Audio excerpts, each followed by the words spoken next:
মুসলমানরা ইতিহাস না জানার কারণে ফিলিস্তিন গাজা আক্রমণ হয়, আমরা শুধু দোয়া করি, কোনো আকাঙ্ক্ষা নাই। আল্লাহ রাসূল সাল্লাল্লাহু আলাইহি ওয়াসাল্লাম বলেছেন, যে ইমানদার সে ইমানদার দাবি করে কিন্তু তার ভিতরে জিহাদের কোন স্পৃহা আগ্রহ নাই, সে ইমানদার না।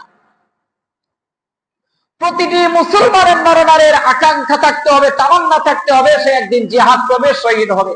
আল্লাহ রাসূল বলেন, জান্নাতের মধ্যে সর্বপ্রথম আমার উম্মতের মধ্যে যে সমস্ত ব্যক্তিরা প্রবেশ করবে তার মধ্যে থেকে 1 নম্বরে হলো যারা যুদ্ধের ময়দানে মুসলমানদের পক্ষ হয়ে কাফেরদের বিপক্ষে শহীদ হয়েছেন তারা। সুবহানাল্লাহ। যারা জিহাদের ময়দানে মুসলমানদের পক্ষে হয়ে তার বুককে ঢাল হিসেবে ব্যবহার করেছেন, ওই সমস্ত ব্যক্তিরা আল্লাহ রাসূল বলেন আমার উম্মতের মধ্যে সর্বপ্রথম ওই ব্যক্তি জান্নাতের মধ্যে প্রবেশ করবে, তার কোনো হিসাব লাগবে না। আল্লাহ রাসূল বলেন, তোমরা খেয়াল করবা, যখন জিহাদের ময়দানে মুজাহিদ শহীদ হয়, তার কল্লা থেকে একদিকে, তার হাত থাকে একদিকে, পা থাকে একদিকে, তার শরীর, তার বডি ছিন্ন বিচ্ছিন্ন থাকে।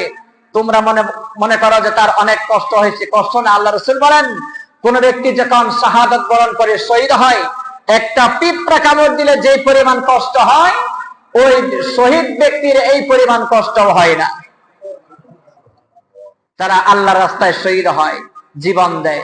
আল্লাহর রাস্তায় যারা জীবন দেয়, ইতিহাস তো জানি না, বর্তমান মুসলমানরা নায়ক নায়িকার ইতিহাস নিয়ে পড়ে থাকে, খেলোয়াড়দের ইতিহাস নিয়ে পড়ে থাকে, বিভিন্ন অশ্লীল কোন কিছুর ইতিহাস নিয়ে পড়ে থাকে।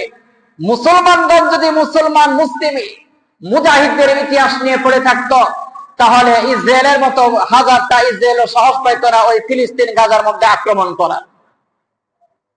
খালিদ বিন ওয়ালিদ রাদিয়াল্লাহু তাআলা আনহু মৃত্যু সজ্জায় শায়িত, মৃত্যু সজ্জায়। তিনাকে জিজ্ঞাসা করা হয়েছিল যে হযরত, এই মৃত্যু সজ্জায় শায়িত আপনার শেষ তামান্না, শেষ ইচ্ছা কি?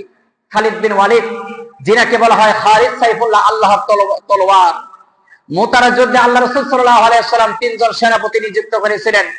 3 জন সেনাপতি মুতারা যুদ্ধে নিহত হয়ে গেছেন। চতুর্থ সেনাপতি হযরতে খালিদ বিন ওয়ালিদ রাদিয়াল্লাহু তাআলা মুতারা যুদ্ধের মুসলমানদের নিশানা তুললেন। হযরত খালিদ বিন ওয়ালিদ রাদিয়াল্লাহু তাআলার মাধ্যমে মুতারা যুদ্ধের বিজয় দান করেন মুসলমানদেরকে আল্লাহ পাক রব্বুল আলামিন। আল্লাহ রাসূল সাল্লাল্লাহু আলাইহি ওয়াসাল্লাম তিনাকে উপাধি দেন সাইফুল্লাহ, আল্লাহর তলোয়ার। খালিদ বিন ওয়ালিদ, যে খালিদ বিন ওয়ালিদের নাম শুনে অনেক যুদ্ধে কাফেররা এমনিতেই পলায়ন করেছে। যে খালিদ বিন ওয়ালিদ রাদিয়াল্লাহু তাআলা যুদ্ধের কৌশল এত পাকাপোক্ত ছিলেন, তিনি যুদ্ধের কৌশলের দিক দিয়ে ইতিহাসের মধ্যে লিখছেন যে খালিদ বিন ওয়ালিদ যখন কাফের ছিল, কাফের থাকা অবস্থায় খালিদ বিন ওয়ালিদ কোনদিন যুদ্ধে হারে নাই। মুসলমান থাকা অবস্থায় তো অনেক দূরের কথা, হারা। মৃত্যু শয্যায় শায়িত ইন্তিকাল করবেন। খালিদ বিন ওয়ালিদকে সাহাবায়ে কেরাম জিজ্ঞাসা করলেন যে হযরত, আপনার শেষ তামান্না কি? খালিদ বিন ওয়ালিদ বলেন, ঝড় তুফান হইতেছে, ঘনঘনে অন্ধকার রাত, কালো অন্ধকারে ভয়াবহ রাত, ঝড় তুফান, কোথাও কোনো আলোর ব্যবস্থা নেই। সেখানে আমি খালিদ বিন ওয়ালিদকে যদি বলা হয় যে মুসলমানদের তাবু পাহারা কে দিবে, আমি খালিদ বিন ওয়ালিদ, আমি মৃত্যুর শয্যায় শায়িত হয়ে আমার আঙ্গুল দ্বারা করব যা আমি এই অবস্থায় মুসলমানদের তাবু পাহারা দেওয়ার জন্য প্রস্তুত আছি। খালিদ বিন ওয়ালিদ রাদিয়াল্লাহু তাআলা আনহু ইসলামের একেবারে 1 নাম্বার একজন সেনানায়ক, সেনাপতি। মুসলমানরা ইতিহাস জানে না, না জানার কারণে